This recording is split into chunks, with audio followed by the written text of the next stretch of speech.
Ikapitong Kabanata. Lumapit kay Jesus ang ilang Pariseo at tagapagturo ng kautusan na galing sa Jerusalem. Nakita nila ang ilan sa mga alagad niya na kumakain nang hindi muna naguhugas ng kamay ayon sa kaugalian. Ang mga Hudyo, lalo na ang mga Pariseo, ay hindi kumakain hanggat hindi muna sila nakapaghuhugas ng kamay ayon sa turong minana nila sa kanilang mga ninuno. Hindi rin sila kumakain ng anumang galing sa palengke nang hindi muna hinuhugasan. Marami pa silang sinusunod na minanang turo tulad ng paghuhugas ng mga tasa, pinsel, sisidlang tanso at mga higaan. Kaya tinanong si Jesus ng mga Pariseo at mga tagapagturo ng kautusan, "Bakit hindi sumusunod ang mga alagad mo sa mga turo ng ating mga ninuno? Kumakain sila ng hindi muna naghuhugas ng kamay ayon sa kaugalian." Sinagot sila ni Jesus, Tama ang sinabi ni Isaias tungkol sa inyo. Talagang mapagkunwari kayo gaya ng kanyang isinulat. Pagkalang nahandog sa akin ang bayan ko'y pakunwari lamang, sapagkat sa bibig at hindi sa puso ito bumubukal. Pagpurit pagsambang ginagawa nila'y walang kabuluhan, ang utos ng tao ay itinuturong utos ng may kapal. Pinawawalang kabuluhan ninyo ang utos ng Diyos, at ang sinusunod ninyo ay mga turo ng tao. Sinabi pa ni Jesus, Kayo husay ninyong magpawalang pisa sa utos ng Diyos para lamang masunod ang mga turong binana ninyo.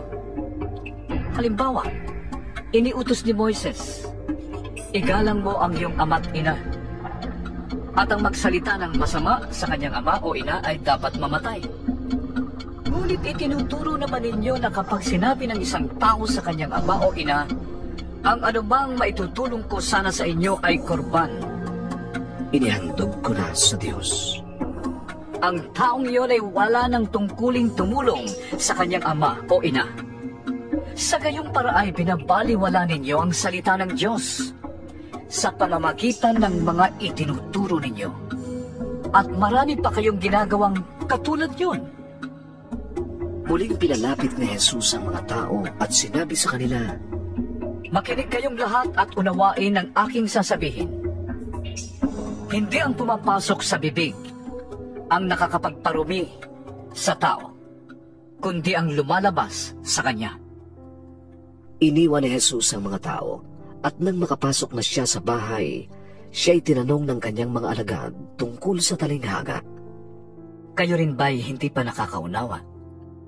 Tanong ni Jesus, Hindi ba ninyo alam na hindi nakakapagparumi sa tao ang kinakain niya, sapagkat hindi naman yun pumapasok sa kanyang puso, kundi sa tiyan, at pagkatapos ay inilalabas? Sa ganitong paraan ay ipinahayag ni Jesus na maaaring kainin ng lahat ng pagkain. Nagpatuloy siya ng pagsasalita. Ang lumalabas sa tao ang nagpaparumi sa kanya sa paningin ng Diyos, sapagkat sa loob, sa puso ng tao, nagmumula ang masasamang isipang nag-uudyok sa kanya upang makiapid, magnakaw, pumatay, mangalunya, mag-imbot, gumawa ng kasamaan tulad ng pandaraya, kahalayan, pagkainggit, paninirang puri, pagmamataas at kahangalan. Sa puso ng tao nang gagaling ang lahat ng yan na siyang nagpaparumi sa kanya. Umalis doon si Jesus at nagpunta sa lupain ng Tiro. Tumuloy siya sa isang bahay doon at ayaw niyang malaman ni naman na naroon siya. Subalit hindi ganoon ang nangyari. Ang pagdating niya'y nabalitaan ng isang inang may maliit na anak na babaeng sinasaniban ng masamang espiritu. Pumunta agad kay Jesus ang ina at nagpatira pa sa kanyang harapan. Ang babaeng ito'y isang hintil na taga Syrophoenicia. Nakiusap siya kay Jesus na palayasin ang demonyong nasa kanyang anak. Ngunit sinabi ni Jesus, Kailangang ang mga anak muna ang pakainin. Hindi dapat kunin ang pagkain ng mga anak upang ihagis sa mga aso. Tunay nga po, Panginoon. Tugon ng babae, Ngunit kinakain ng mga asong nasa ilalim ng mesa ang tira ng mga anak. Kaya't sinabi sa kanya ni Jesus, Dahil sa sinabi mo, maaari ka nang umuwi. Iniwan na ng demonyo ang iyong anak. Umuwi ang babae at naratnan niya sa higaan ng bata. Iniwan na nga ito ng demonyo. Pagbalik ni Jesus mula sa lupain ng Tiro, dumaan siya sa Sidon at nagtuloy sa lawa ng Galilea matapos tahakin ang lupain ng Decapolis. Dinala ng mga tao sa kanya ang isang lalaking bingi at utal at nakiusap sila sa kanya na ipatong niya rito ang kanyang kamay. Inilayo muna ni Jesus sa karamihan ng lalaki at isinuot ang kanyang mga daliri sa mga tainga nito. Pagkatapos, nilawayan ni Jesus ang kanyang daliri at ibinahid sa dila nito. Tumingala si Jesus sa langit at nagbuntong hininga. Pagkatapos, sinabi niya sa lalaki, Ephata, na ang ibig sabihin, mabuksan. noon di nakarinig ang lalaki at nakapagsalita ng malinaw. Sinabi ni Jesus sa mga taong huwag ipamalita ito. Ngunit habang pinagbabawalan niya ang mga tao, ay lalo naman nila itong ipinababalita. Hangang-hanga ang lahat. Napakabuti ng lahat ng kanyang ginagawa. Nakakarinig na ang bingi at nakakapagsalita pa ang pipi. Sabi nila, Ikawalong kabanata. makaraan ng ilang araw ay muling nagkatipon ang napakaraming tao. Ubus na ang kanilang taon, kaya tinawag ni Jesus ang kanyang mga alagad at sinabi sa kanila, Nahahabag ako sa mga taong ito, sapagkat 3 araw na ngayon kasama ko sila at wala na silang makain. Kung pauwiin ko sila ng gutom, mahihilo sila sa daan. Malayo pa naman ang uuwian ng ilan sa kanila. Saan naman po tayo kukuha rito sa ilang ng sapat na pagkain para sa ganitong karaming tao? tugon ng mga alagad. Ilan pang tinapay ninyo riyan? Tanong ni Jesus. 7 lamang po. Sagot nila. Pinaupo ni Jesus sa lupa ang mga tao at kinuha ang 7 tinapay. Nagpasalamat siya sa Diyos. Hinati-hati ang mga tinapay at ibinigay sa mga alagad upang ipamahagi sa mga tao. Ganon nga ang ginawa ng mga alagad. Mayroon din silang ilang maliliit na isda. Muli siyang nagpasalamat sa Diyos at pagkatapos ay iniutos niyang ipamahagi din yun sa mga tao. Kumain ang lahat at nabusog. Nang tipunin nila ang lumabis, nakapuno sila ng 7 kaing. May 4,000 tao ang kumain. Matapos pauwiin ng mga tao, sumakay si Jesus sa bangka kasama ng kanyang mga alagad at nagtungo sila sa lupain ng Dalmanuta. May dumating na mga Parisiyo at nakipagtalo kay Jesus. Ibig nilang subukin siya, kaya't hiniling nilang magpakita siya ng isang himala mula sa langit. Napabuntong hininga ng malalim si Jesus at sinabi sa kanila, Bakit naghahanap ng himala ang mga taong ito? Sinasabi ko sa inyo, hindi sila pakikitaan ng anumang tanda. Sila'y iniwan niya at pagkasakay sa bangka ay tumawid sa ibayo. Nakalimutan ng mga alagad na magdala ng tinapay at iisa na lamang ang tinapay nila sa bangka. Kaya't nang sabihin sa kanila ni Jesus, Mag-ingat kayo sa libadura ng mga Pariseo at ni Herodes. nag-usap-usap ang mga alagad. Wala kasi tayong dalang tinapay, kaya sinabi niya yon. Alam ni Jesus ang kanilang pinag-uusapan, kaya't sila ay tinanong niya, Bakit ninyo pinag-uusapan kayo'y walang dalang tinapay? Hindi pa ba kayo nakakaintindi? Hindi pa ba ito abot ng inyong isip? Wala ba kayong mata? Wala ba kayong tenga? Nakalimutan na ba ninyo nang paghati-hatiin ko ang 5 tinapay para sa 5,000 tao? Ilang kaing ang napuno ninyo ng lumapis na pagkain? 12 po. tugon nila. At nang paghati-hatiin ko ang 7 tinapay para sa 4,000 tao, ilang kaing ang napuno ninyo? Tanong niya, 7 po. tugon uli nila. At hindi pa rin ba ninyo nauunawaan ito? Wika niya. Pagdating nila sa Bethsaida, dinala ng ilang tao kay Jesus ang isang bulag at pinakiusapan nilang pagalingin niya ito. Inakay niya ang bulag hanggang sa labas ng bayan at dooy pinahiran niya ng laway ang mga mata nito. Ipinatong niya ang kanyang kamay sa lalaki at tinanong, May nakikita ka ba? tumingin ang lalaki at sumagot, Nakakakita po ako ng mga tao na parang punong kahoy na naglalakad. Muling hinawakan ni Jesus ang mga mata ng bulag at ito'y tumingin mabuti. Nanumbalik ang kanyang paningin at nakakita na siya ng malinaw.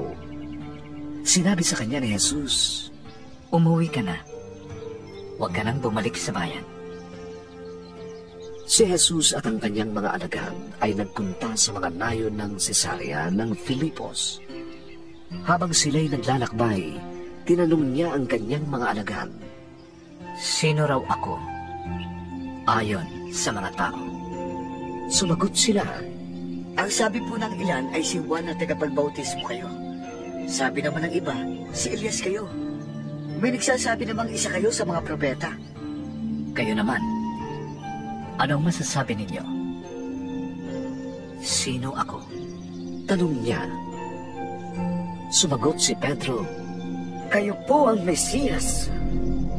Huwag ninyong sasabihin kanino man kung sino ako.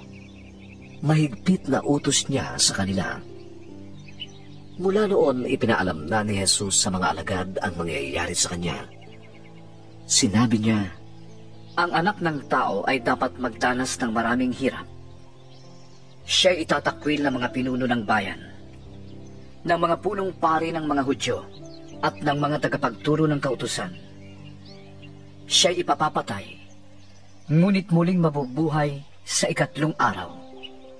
maliwanag ang sinabi niyang ito sa kanila, kaya't niyaya siya ni Pedro sa isang tabi at sinimulang sawayin. Ngunit paglingon ni Jesus at nakita ang ibang mga alagad, pinagsabihan niya si Pedro, Umalis ka sa harap ko, Satanas. Ang iniisip mo'y hindi galing sa Diyos kundi sa tao. Pinalapit ni Jesus ang mga tao at ang kanyang mga alagad, at sinabi sa kanila, Kung ibig ni lumang sumunod sa akin, kailangang talikuran niya ang kanyang sarili. Pasanin ang kanyang krus at sumunod sa akin. Ang naghahangad na magligtas ng kanyang buhay ay mawawala noon. Ngunit ang mawawala ng kanyang buhay alang-alang sa akin at sa magandang balita ay magkakamit niyon. Ano ba ang mapapala ng isang tao? Kamtan man niya ang buong daigdig kung mawawala naman ang kanyang buhay. Anong may babayad ng isang tao para sa kanyang buhay?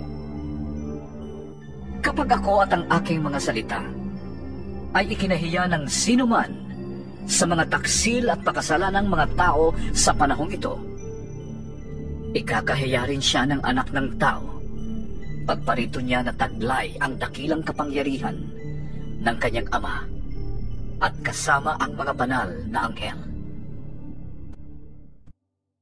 9 na kabanata. sabi pa ni Jesus sa kanila, Tandaan ninyo, may ilan sa inyo rito na hindi mamamatay hanggat hindi nila nakikitang naghahari ang Diyos ng may buong kapangyarihan. Pagkaraan ng 6 na araw, umakyat si Jesus sa isang mataas na bundok. Wala siyang isinama roon maliban kina Pedro, Santiago at Juan. Habang sila'y naroon, nakita ng 3 na nagbagong anyo si Jesus. Nakakasilaw sa kaputian ng kanyang damit at walang sino man sa lupa na makakapagpaputi ng gayon. Nakita rin nila si Elias at si Moises na nakikipag-usap kay Jesus. Sinabi ni Pedro kay Jesus, Guro, mabuti po na nandito tayo. Gagawa po kami ng 3 kubol. Isa para sa inyo, isa para kay Moises, at isa para kay Elias. Sa laki ng takot nila, hindi na nalalaman ni Pedro ang kanyang sinasabi. Nililiman sila ng ulap at mula rito'y may isang tinig na nagsabi, Ito ang minamahal kong anak. Pakinggan ninyo siya.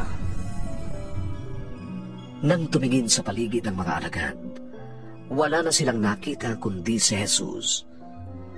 Nang sila'y bumababa na mula sa bundok, mahigpit silang pinagbilinan ni Jesus na huwag sasabihin kanino man ang kanilang nakita hanggat hindi pa muling nabubuhay ang anak ng tao.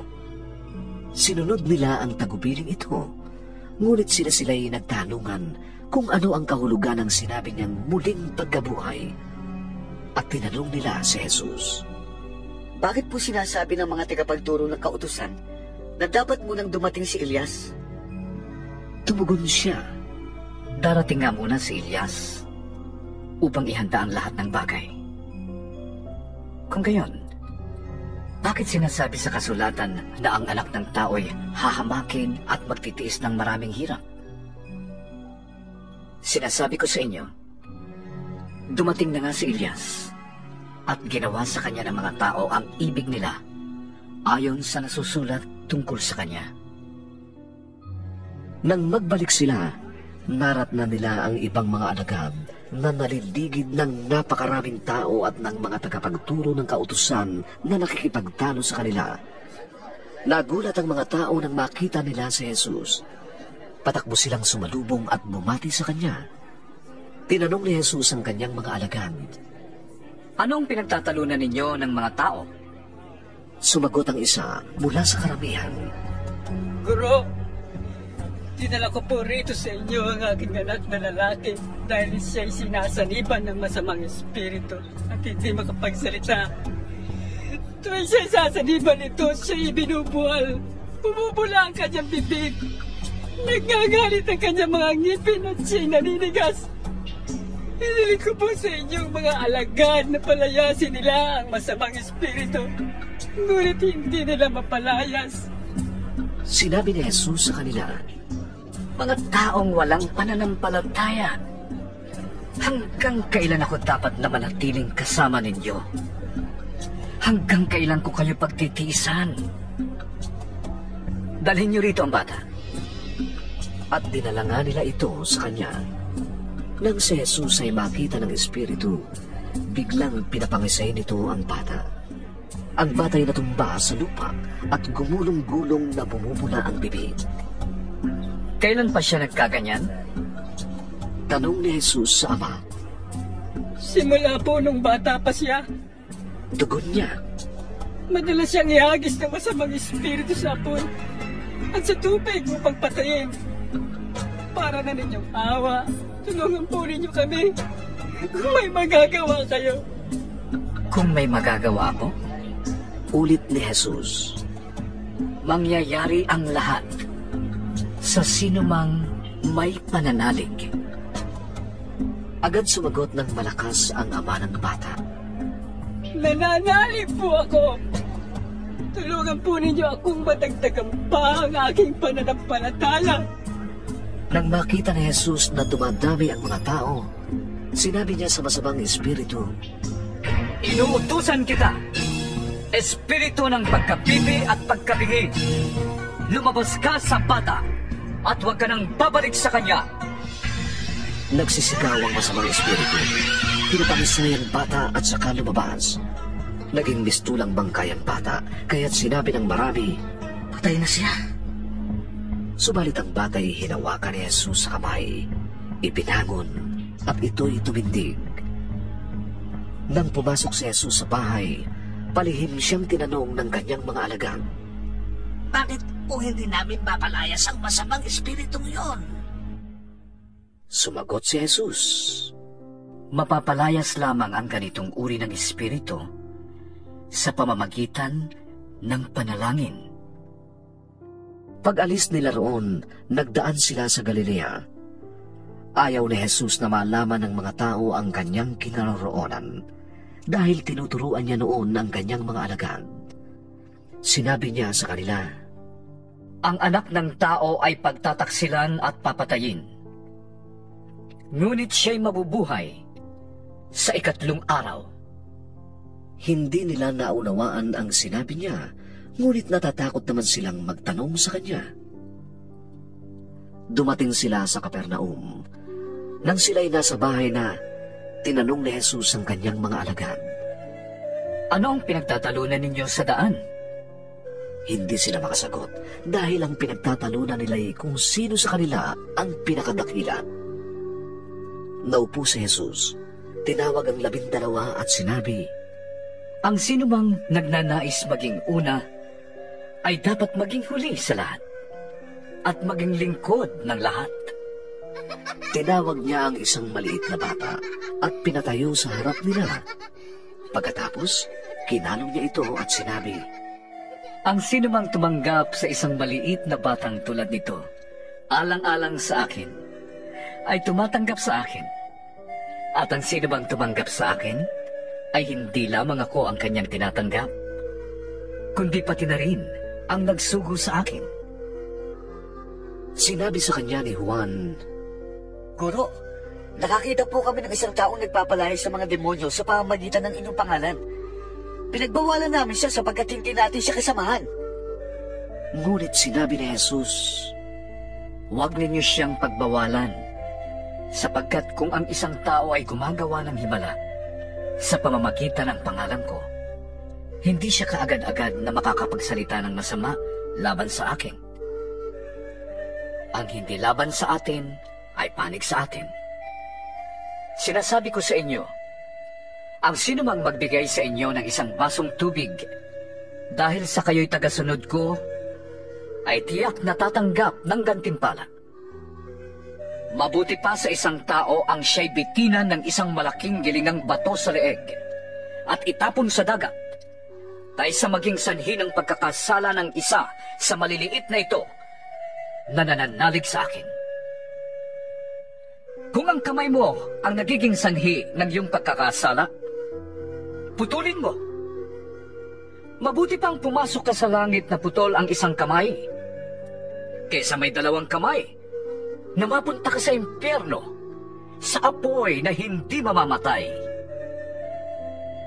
Kung ang paa mo ang nagiging sanhi ng iyong pagkakasala, putulin mo. Mabuti pa ang pumasok ka sa langit na putol ang isang paa, kaysa may 2 paa na mapunta ka sa impyerno. At kung ang mata mo ang nagiging sanhi ng iyong pagkakasala, dukitin mo ito. Mabuti pa ang pumasok ka sa kaharian ng Diyos na kulang ng 1 mata, kaysa may 2 matang mapunta ka sa impyerno. Dooy hindi namamatay ang mga uod at apoy,